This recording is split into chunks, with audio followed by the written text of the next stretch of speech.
Ahoy, ladies and gentlemen, how you doing? Welcome to the BBC Spews Live. It is the 18th of May. I'm finally getting used to doing the date wrong, the wrong way around after, 10 years in the United States? Nearly getting there. It is weird. That's the only thing. They insist on doing different to everyone in the rest of the world at the same time. But who cares, right? Oh yeah, look at this. I've been playing with this logo. You can have logos in the bottom corner. I can get one at the top as well. That's pretty good, isn't it? I'm just can't move for logos now. How's everyone doing? Interesting week. I have to talk about the degeneracy that's now taken over the former kids' favourite, Doctor Who.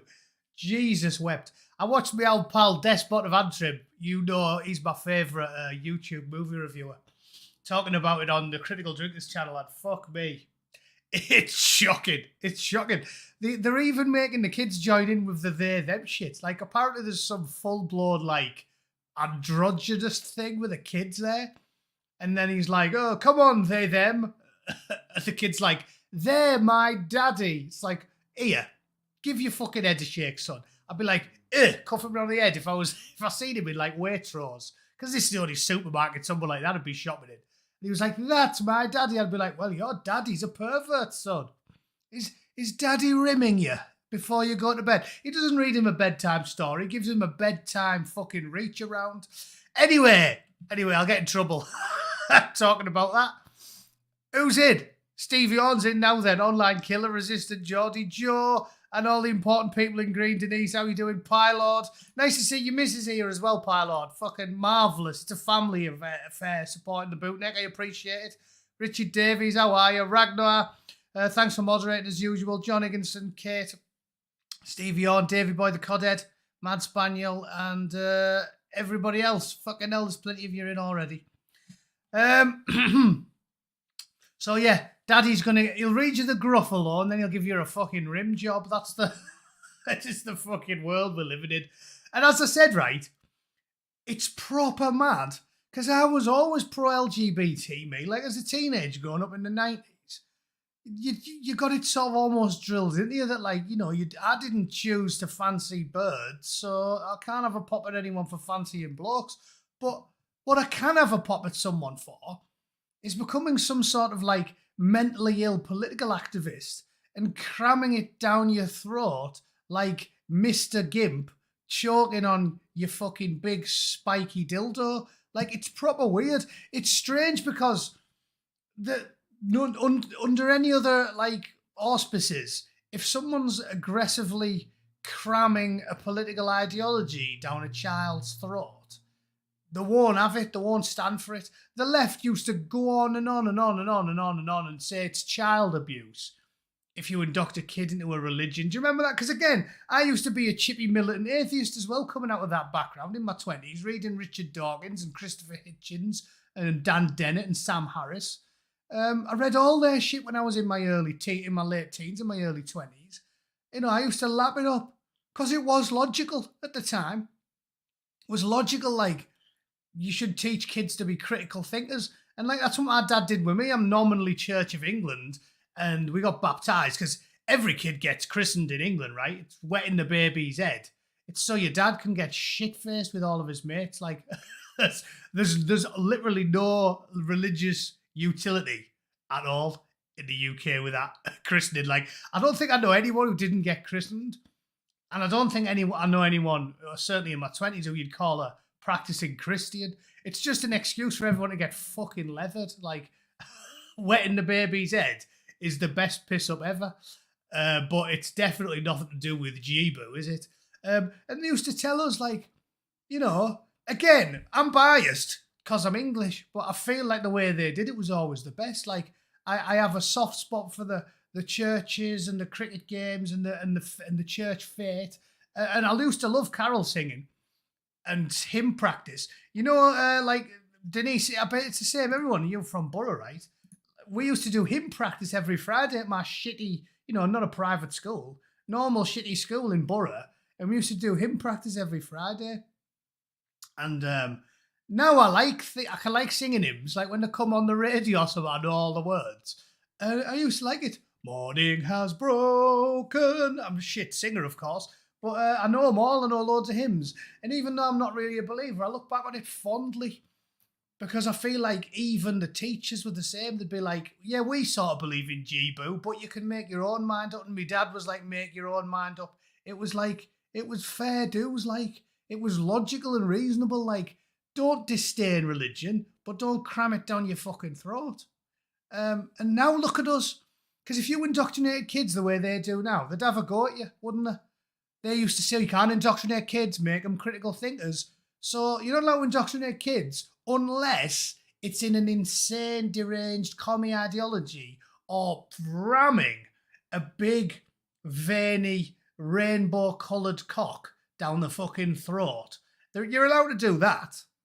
And you're a bad person if you complain about it. Bob Hunter's give me a fiver now then, Bob. Cheers for that, mate. 2nd of October 2018, Jamal Khashoggi, obviously we all know him, because we're not lefties, so we read the fucking newspapers every day. He was killed by agents of the Saudi government at the Saudi consulate in Istanbul. Why? Well, as far as I understand it, Jamal Khashoggi was like constantly criticising the Saudi government, and he's a journalist, right? / activist. So, being as the Saudis have got so much money, they own the British and American governments, no matter what they do. They happily murdered him on purpose and got away with it, right? I mean, a truly monstrous crime. They invited him into the embassy under the pretense that they wanted to give him a visa for travelling. And apparently his missus was in the car park waiting for him. Because like I said, I've read all about this fucker. Apparently his missus was waiting in the car park for him. He was like, "I'll only be half an hour, love. See you later." And he went in and they fully fucking butchered him. Like twatted him around the head, dragged him into a bathtub, chopped him into little bits and fucking rolled him up in a piece of carpet and took him back to Frank's factory flooring and went, "Oh, don't do left that there, mate. Can't understand who put the arms and legs in the carpet, mate." And because they're in league with the British and American governments because they've got loads of money, they fucking let them do what they like. It's fucking mad. How fucked Britain now, by the way? I mean, I was going to just show you some footage of this before you get me ranting about the proper news. Just look how aggressively, militantly homosexual Doctor Who is now, right? This is a little clip of the entrance, and it says, "Oh, a villain the Doctor can't fight." I'm getting the hang stream yard, so I can show you in full. Look at this.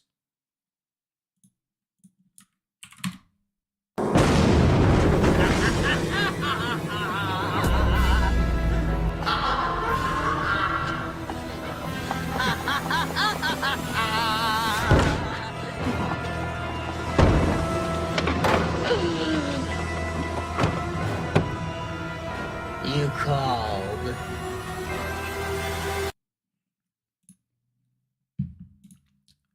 There you go, look at that. Look at that.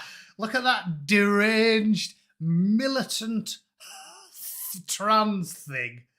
Right. Fucking. This is for the kids. This is for the kids. You called? Yeah. Get a nosh. Should just burst out the fucking piano and go, "Any chance of a gobble, kids?" Or come out with a fucking pad like Rolf Harris with a fake beard and glasses. "Can you tell what it is yet?" "It's a cock. It's a cock. Get a couple of hands on that, you bastards." It's mental, isn't it? It's mental. And then you watch more of this shit, and it is like fully like a bloke thing, mincing around with like painted on eyebrows, drag queen, whatever, with like big leather knee-high boots and mincing it up aggressively. It's like it's fucking shocking. And the Black Doctor apparently doesn't fight villains anymore. Like, I remember watching Sylvester McCoy. I liked the Sylvester McCoy ones, when I was a young lad. I remember him and Sophie running away from all the Daleks occasionally, and it'd be part of some grand plan to turn them all to fucking scrap. But this one just seems to run away from them all. It's like, what's heroic about that? Look out, a homosexual. Get on your fucking toes. Like, that's not a plot. It's boring as shit. The whole thing is just it's this is what I'm saying. It's pure indoctrination. Like, it's really fucking strange. Still Game, what a show. Absolutely class. I got into Still Game when I was in the car because all the fucking, you know what jocks are like. They can't leave being jocks alone for 2 seconds, can they? People going about Northerners being like chippy about where they're from, but jocks are a different level, aren't they? Worse than the Welsh or the Irish. Yeah, I don't think I ever worked with a jock in the car, and obviously I know dozens of good lads who I'm friendly with from Scotland, from, you know, working with them for so long. But I don't think I knew one who wasn't into the fucking lot. Like, me mate, Yozza, he used to fucking say he'd cook and he'd just deep fry. He'd be like, come around me grot, and you'd go around and he'd just be deep frying. Like, I was like, that's not cooking. You might be cooking where you're from. Deep fried sausages is not cooking. And he'd be sitting on a bucket, reading Uwa Woolley, drinking fucking Iron Brew, right, and fucking watching Still Game DVDs. Like, it's just the way they are. But I did get into Still Game. I thought it was funny. And it's not really that popular south of the border. So, anyway, yeah, what I'm getting at is this shit here. You can't get away with it in any... You never used to be able to get away with that. Like, you can't just constantly target children aggressively with any other form of indoctrination and not be criticised by the left and the establishment and the government and the mainstream media and Silicon Valley and everybody else.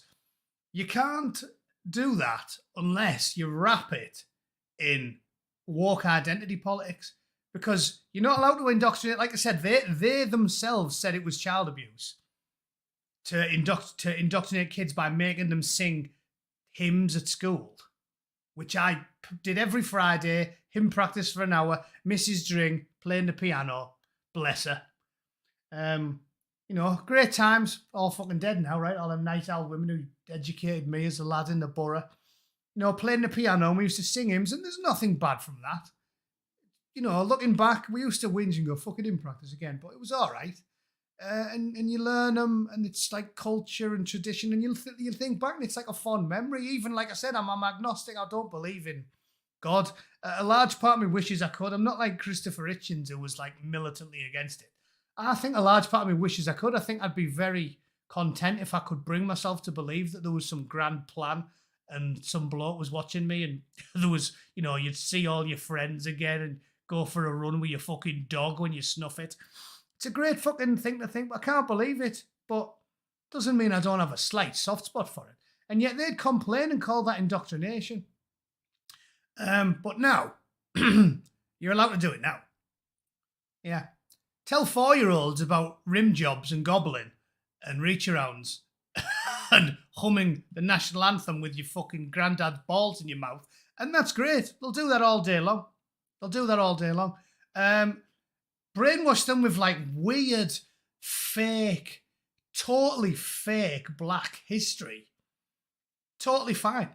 Everywhere you look now, blacks built Britain. They didn't. Like, I mean, I'm not even going to throw evidence up here because it's so fucking preposterous. I don't need to anyone who's actually read a book and got an education. I actually had a minor, well, not at my wife's really good.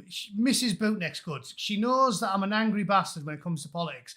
And when she disagrees with me, I'll lose my rag. She doesn't take it personally. Because coming from an all-male family, she's got used to it. Like, we have arguments to the fact where you think you're going to literally be punching each other in the face. And then 2 minutes later, you'll be like, well, let's go for a drink then. But, you know, we had an argument because she said, why do you worry so much about this stuff? I pointed out that they were publishing these books that are lunatic shit, saying that Africans built Britain. And I said, this is lunacy. And she saw me getting raged and was like, why do you care? It's so preposterous, nobody will believe it. And I was like, well, you're wrong there, aren't you? You're totally fucking wrong. You've never read a history book if you think I'm wrong. You're wrong, because they do fall for it. So what I'm getting at is here, I don't need to fucking run it all by you lot because you're already sensible, but they do fall for it. Anybody who thinks something's so preposterous that they won't fall for it has never read a history book. When the commies take over, burn all the history books, indoctrinate all the children as youths, and replace the shelves in the libraries with books like Blacks Build Britain, they do believe it. They do believe it. If they carry on with the indoctrination in the way that it is, in 50 years' time, they will think Isaac Newton looked like Idris fucking Elba. I'm telling you.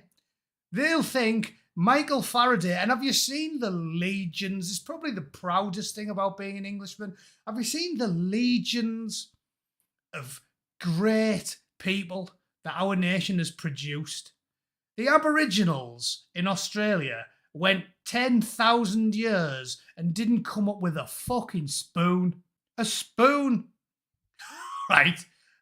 A fucking wheel. They were still digging ants out of holes with sticks. And we'd had Edmund Halley, Isaac Newton, Michael Faraday, Florence Nightingale, Alexander Graham Bell. The people I could reel off that we could name.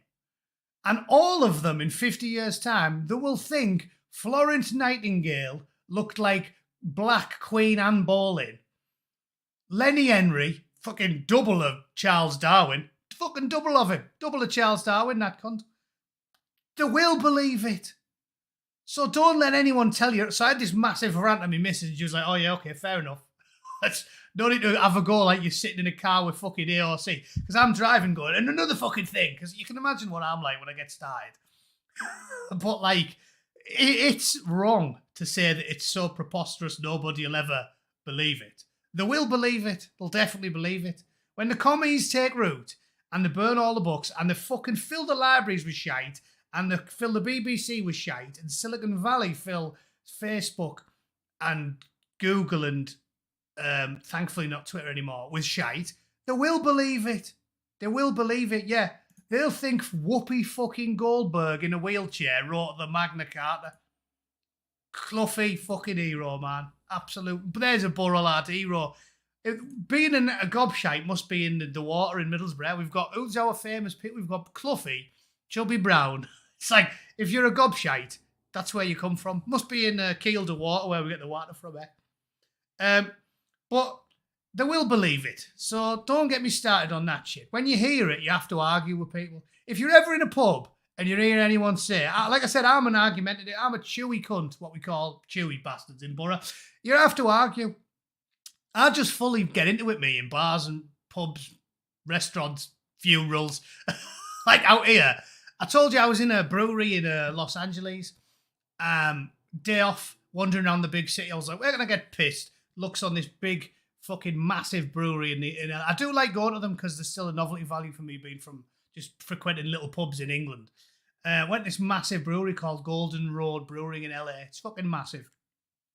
And I'm in there, having a pint, chatting to the barmaid, and bloke at the counter starts chatting to me, oh, where are you from and that? And then I was like, oh, I'm from Middlesbrough in England. And we starts having a crack.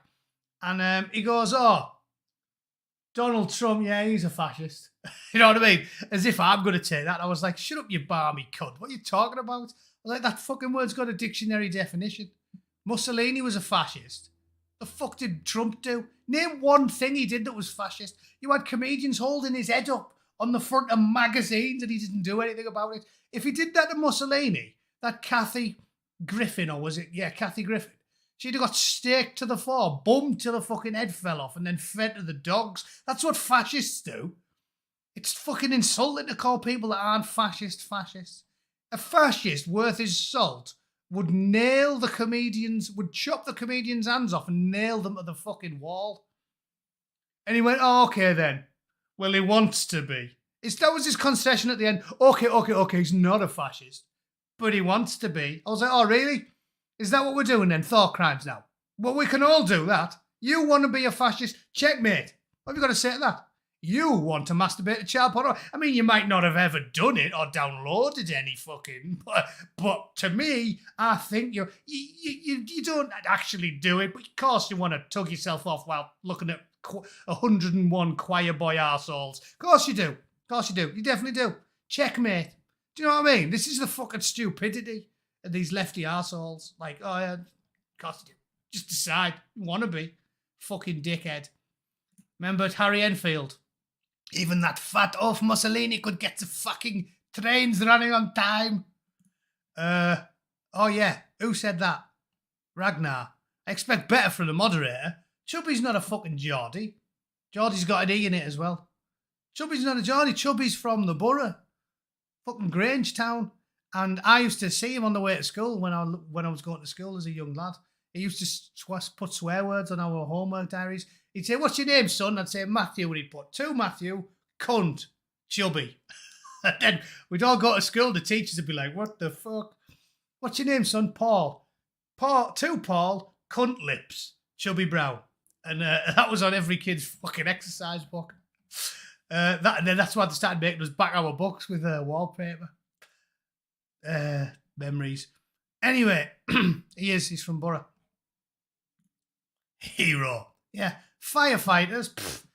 Blue comics. They're the heroes the world needs right now.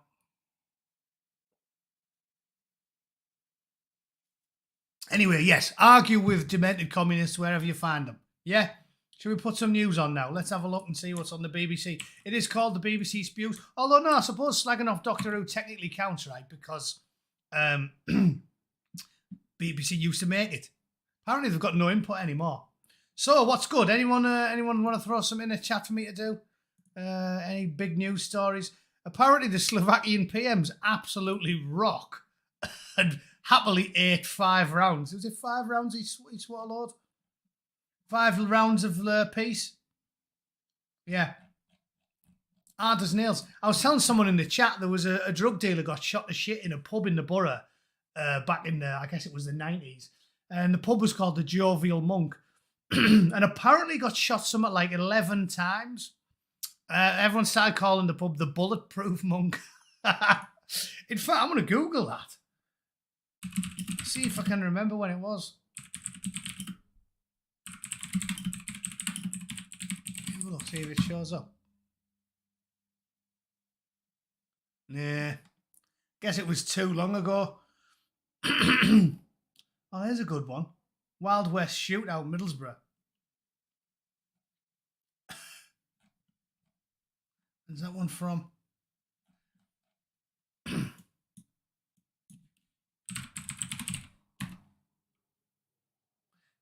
Five, but oh no, I guess that is it. 1997. Oh, everything gets exaggerated in the killing, doesn't it? In the telling. The Middlesbrough's local paper's brilliant, by the way. I coined the term when I was a teenager with all my mates. Gazette face. Because the local paper in Middlesbrough was the Evening Gazette. And because it's a little shitty town, they love... shitty northern towns love dripping about fucking nonsense. I coined the term Gazette face because there was always people on the front of the Gazette looking like that. They'd have their arms crossed and the story'd be something ridiculous like evicted from my council house for drinking tenants on the garden or something. And they'd have a picture of a bloke on like that, looking really offended. I'm living in my car because I love smack. Look like that. And I was like, fucking Gazette face. I didn't like Gazette face, and you can always find them. But anyway, yeah. So that was my favourite, that. And just looking through the Gazette website makes me laugh. Tab smoking great granny. Why do they use northern slang in their headlines as well? That's the blow, though. Shooting. The victim of a notorious gangland-style shooting in Middlesbrough knifed the man accused of gunning him down 10 years on. A chance meeting reunited them for the first time in a decade at the Fountain. Oh, the Fountain used to be chewy as fuck as well. That was it. He got shot 5 times. So similar amount of times. I guess the tale grew in the telling. Shot 5 times, drinking outside the Jovial Monk. Shot him with a fucking 9mm. And he took it like an absolute legend. 10 years later, bumped into the bloke who shot him and started stabbing fuck out of him in a different pub. I love that. Again, though, why is a bloke who shoots someone? We can segue this into a rant about British justice, can't we? Like a professional newsreader here. Segueing from a fucking chance story into something I actually want to talk about. Why is a bloke most read? Watch Iceland thief bolt from shop and smash into 2 AOPs. The borough doesn't change. Fucking hell, have you seen that ugly bastard? He looks like he drove a motorbike through the ugly rainforest. Him, fuck me. Yeah, 5 bullets entered his body as he drank outside the Jovial Monk pub in North Ormsby when a gunman opened fire with a 9mm. He got acquitted of the shooting on the direction of a judge. Why? Why? If everybody knows who it is, why is a bloke shooting someone 5 times with a fucking 9mm and not going to jail for the rest of his fucking life? I don't get it. The Crown abandoned their case against him for reasons which were never revealed. Too much work. Fuck it. Costs money. Fuck it. Just didn't care. They were like, oh, it's all right. He only shot a drug dealer. Law and order. Law and order is important. You need to know if you're going to go around shooting people 5 times with a fucking 9mm. Even if you don't shoot someone with a 9mm, you get caught discharging one of them at somebody in the street. You should get 20 fucking years for it. Nice pun. Nice pun, that. Davy boy. Well done, Codhead. Just getting the rounds in. I like that. Gotta give credit where it's due. There's no British justice. It's a joke. And this is, and it's not funny just because it's a drug dealer. This is the attitude they took to people diddling your kids. Think of that. Costs money to prosecute people. Fuck it. It's the fucking law. It's used to mean something. Anyway, the 2 men didn't cross paths until August the 12th when they bumped into each other in the fountain. Then they seemed on friendly terms and bear hugged at one point. But a short time later, he was attacked from behind. Brilliant, that, isn't it? He's so manly. He's like, hey, you already shot me 5 times. Fuck it, let's be pals. And then after 8 pints, he went, I'm gonna fucking knock this cunt. You can understand that, can't you? Maybe it was like, manly, yeah, who cares? He already shot me 5 times. Fuck it, didn't even leave a mark. 8 pints later, totally logical. But yeah, look at that. So, fucking, you do. Stickering incidents resulted in a lengthier jail term than 5 rounds in the guts while you're having a drink in the fucking beer garden. Fucking ludicrous. Oh yeah, possibly that. Possibly. You never know. All right, I'll wind my fucking neck in. There's a good response. I better shut up then, hadn't I? Anyway, anyone got a good story other than that? We've got Baron getting graduating. Scotty Sheffer apparently came out of prison to go and play a golf game. That's quite good. Flash Floods killing people in Ghana as well. Nice to see God still loves them. Weird that, isn't it? They used to say whenever everything happens in the West, it was God fucking with us. When Flash Floods kill at least 50 in Ghana, they go, yeah, weird that, innit? Shit happens. So, I'm glad to know Afghanistan's still a shithole. Happens all the time. I watched the flood destroy my house. Women and children, everyone was crying. Yeah. It's Afghanistan. Life's cheap out there. What a shithole. Still, want to make an omelette, you got to break some eggs. If you want to have your own country, lads, you don't want to be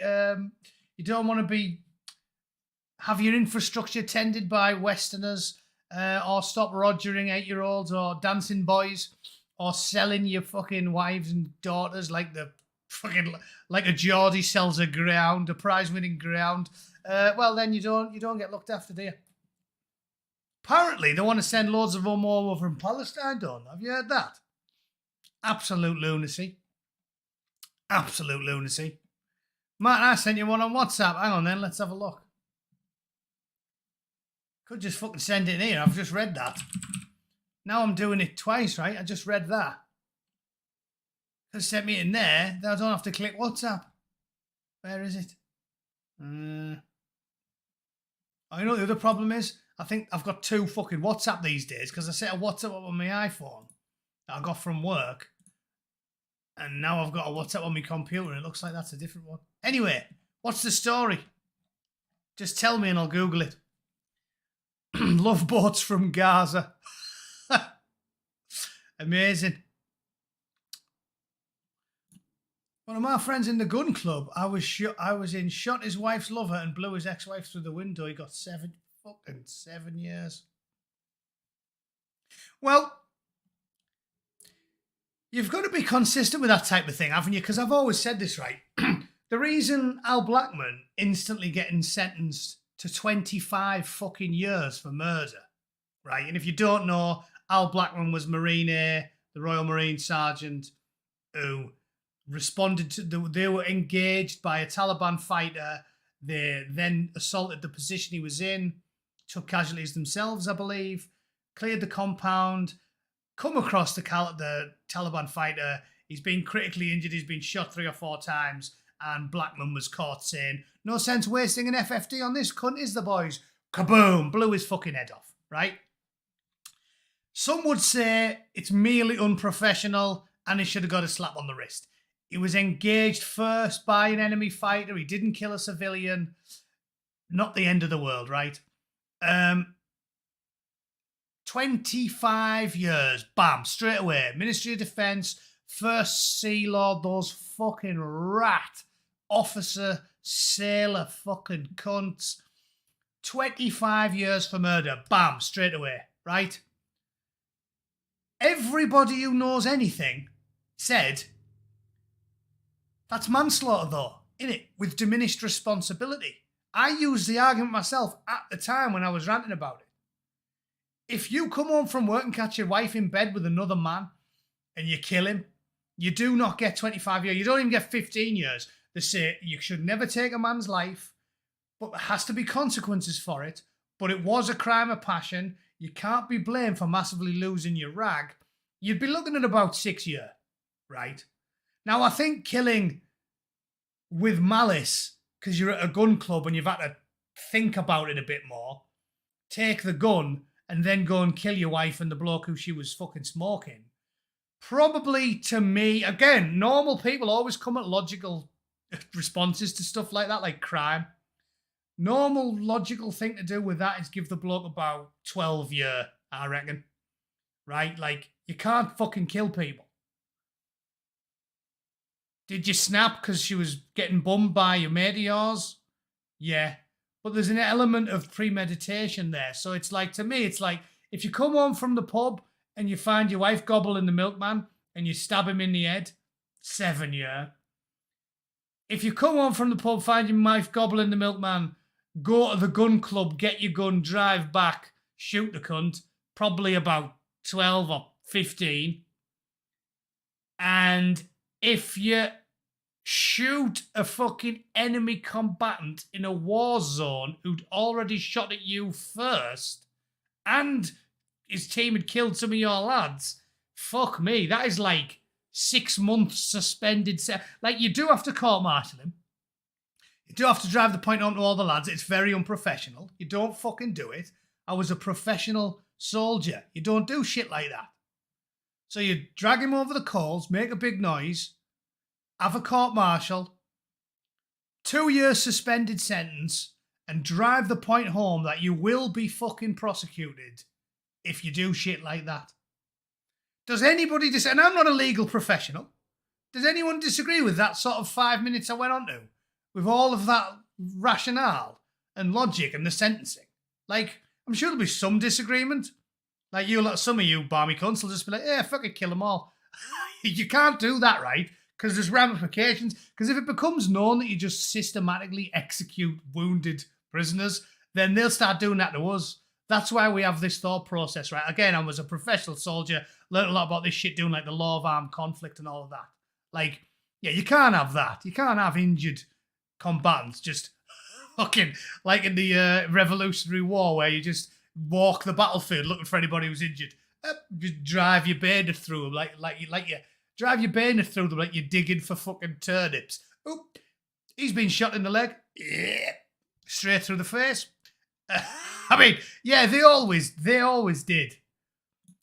But I believe we should try and have higher standards for ourselves to have that moral high ground and also have the intestinal fortitude, the stoicism, the strength of mind to not be completely enslaved by your fucking loins or your blood and, start raping and pillaging and running amok.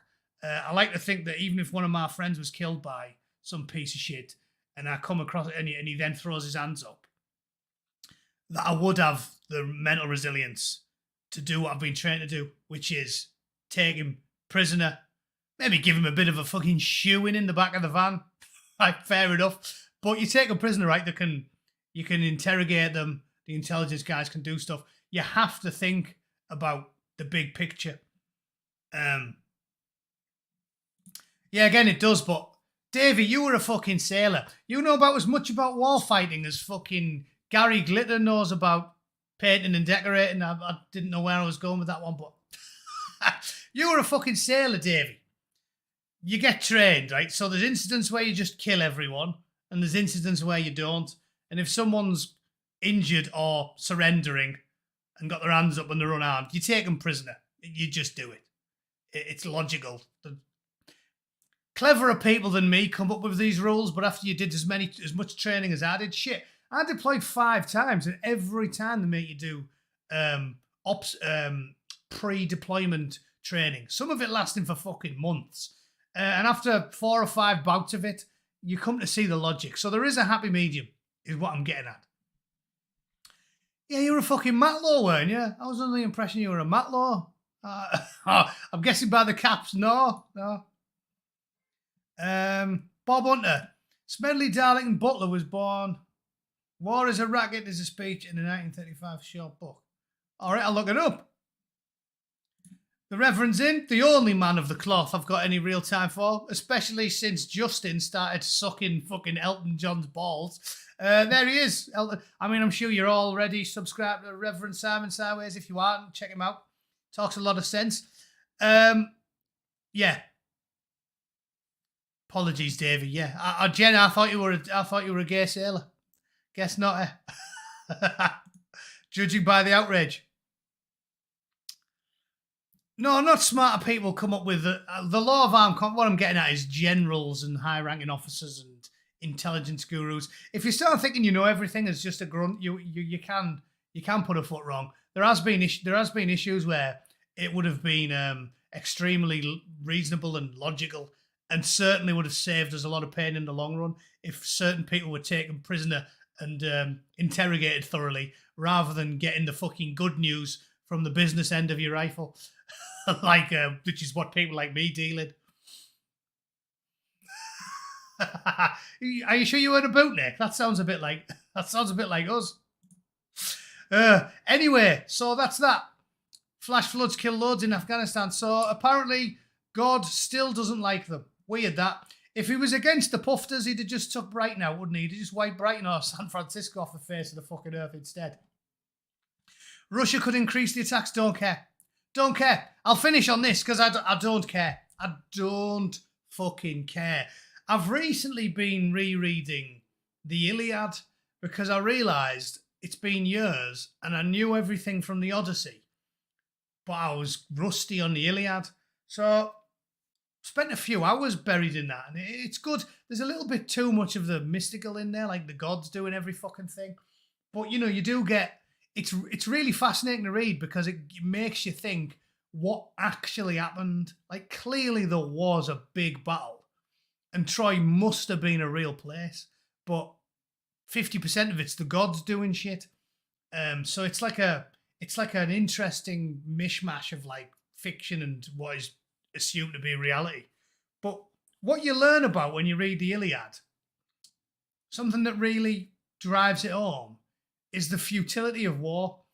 And I like to think after straddling the battlefield like a mighty colossus for so long, I like to think having balls like watermelons gives me some credence to talk about it.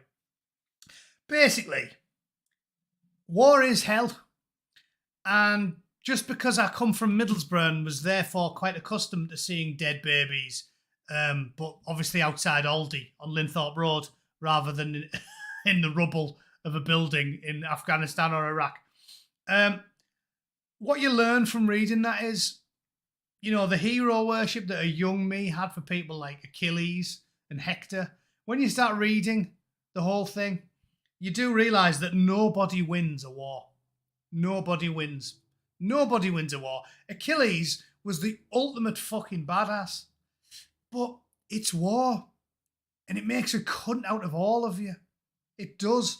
And that's why professionals get trained. The people that trained me, God bless them, Corporal Wildgoose, Dutchy Holland, especially, those two were such intelligent, reasonable, measured blokes. I know I've said this many times. Like the Royal Marines are far and away and far outstrip anything in the army. And I know that just sounds like I'm trying to blow my own trumpet, but it's because I'm genuinely full of admiration for the people that train me. And they always told us this, like, you're not a fucking robot. You're not supposed to war with hatred.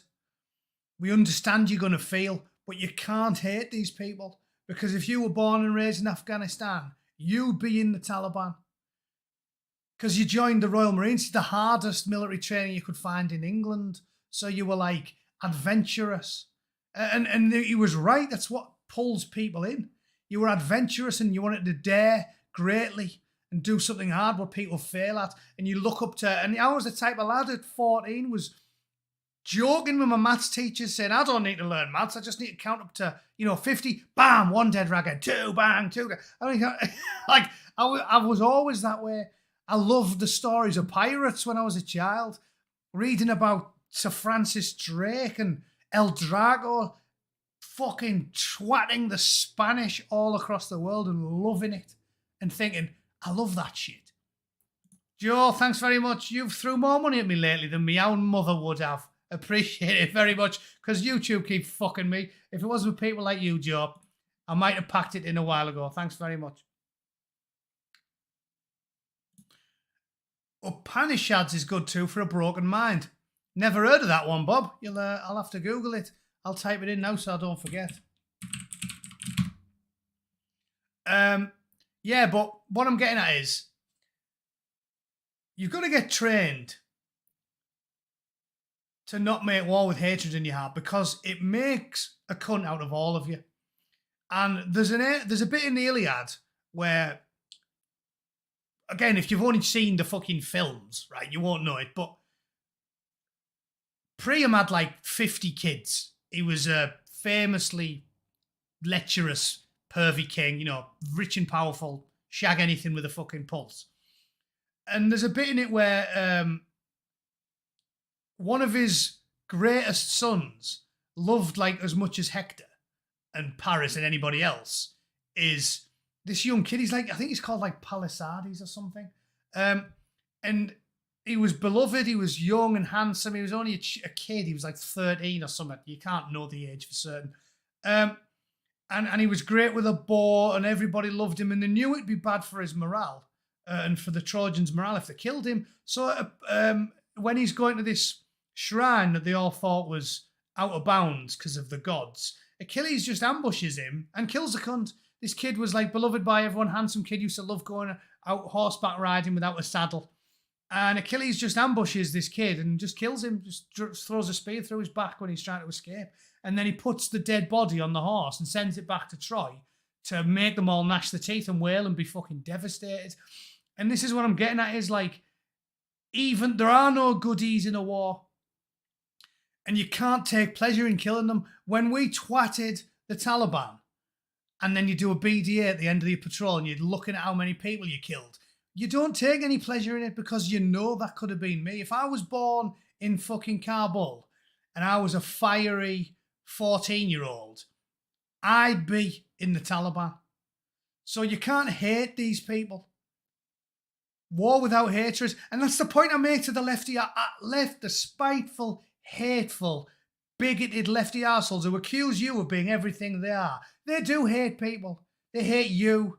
They hate the culture. They hate the history. They're filled with resentment and bitterness and hatred. And that's what the Doctor Who fucking thing's all about. And the indoctrination of children. They hate. I don't hate asylum seekers and Afghans and Somalians and anybody else. But I care so much for my own culture and the women and the innocent women and children who have since been scattered up the side of pop concert arenas or diddled above kebab shops or fucking had their throats slashed like little Emily Jones by some unvetted fucking Albanian or something. I don't hate them. I understand for their own naked self-interest why they want to come there. But we do not have to accept them because we have a responsibility for the safety of our own women and children. I do not hate them, and I understand why they're coming here. But we can't fix the world. A man has to know the limits of his own power and his own responsibilities. And if you let everybody on a lifeboat, the lifeboat fucking sinks. So what we should do is let 10,000 people a year or something in some arbitrary number legally process them, background check them as best you can, vet them as best you can, and then force them to live, allocate them houses, spread them all across the length and breadth of the entire British Isles so they fucking integrate. That is what you should do. The idea that we should let in hundreds of thousands of fighting age men is criminally negligent and is dangerous, and it's not hyperbole because they've already fucking killed people, and they did it on 7/7, and they did it on the fucking London Bridge, and they did Lee Rigby in, and they did Emily Jones in, and they did the Manchester fucking bombing, and they'll do it again and again and again and again. And they did the grooming gangs and the fucking torture and rape and the kill, and the victims are in the thousands, and that's a bona fide fact. And I'm not motivated by hatred. I'm motivated by love for my fucking own people, for the women and innocent women and children that have decorated the fucking Manchester Evening News Arena with a bastard in brain matter grey because of the fucking scum that run the United Kingdom. There's no hatred, only love. And all I'm saying is, yes, we should take some in. We should take women and children, vast majority, send them around sensibly so they integrate, and everyone else, fighting age men, simply not because we dislike them, but because of risk aversion and the care for women and children of our own, every fucking one of them gets stuck on a bastard boat or a helicopter or a plane or a fucking hot air balloon or a Zeppelin and handed a parachute. I couldn't give a monkey's fuck. Get them out. Not because of hatred, out of love. I feel for them. I do. But we have a small island, finite resources, finite space, and a few 100,000 little girls with a severe bastard limp because Tony Blair and David Cameron and Gordon Brown and everybody else turned a blind eye when they were rogering fucking kids more than a copper's radio above thousands of kebab shops the length and breadth of the country. All right? Done. And after that fucking tirade, I'm a bit raged. I'll go and have a drink and dig the garden or something. All right? Thanks for tuning in, everybody. Go and have a watch of Simon. He's probably on soon. And I will see you all very fucking soon. I'll put some videos up next week. Do my best. I've been working absolute hours lately. Yeah. All right. Thanks for tuning in, everybody. See you all very soon. Toodle pip. Cheers. Have a good weekend.